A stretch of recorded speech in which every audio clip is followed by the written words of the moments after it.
মহামান্য আদালত, আমার মক্কেল কালু রফিকুল সে পুরোপুরি নির্দোষ, তাকে বেআইনি ভাবে ফাঁসানো হয়ে যাচ্ছে। যেদিন কুদ্দুস সাহেবের ওই বড় পাঠাটা চুরি হয় সেদিন আমার মক্কেল কালু রফিকুল শ্বশুর বাড়ি ছিল। আপনি তার মুখের দিক তাকান, তার যে মায়াবী চেহারা, যদি চুরি করতে পারে তাকে যদি ডাকাতি মামলা দিয়ে হয় তো আমি মেনে নিতাম।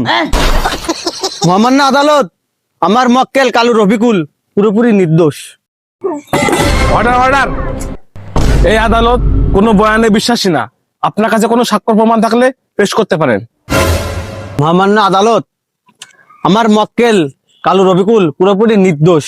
তার সমস্ত প্রমাণ এই খাতার 14 নম্বর পৃষ্ঠায় দেয়া আছে, আপনি দয়া করে দেখে নিন।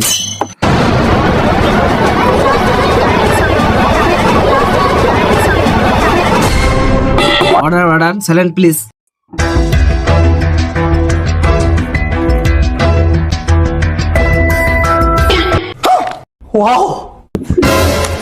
নির্দোষ নির্দোষ।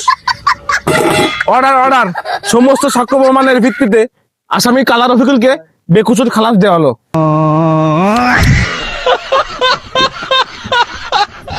বলিলাম না তোরা নির্দোষ প্রমাণ করে ছাড়বো, আর 500 টাকা দিস আমারে।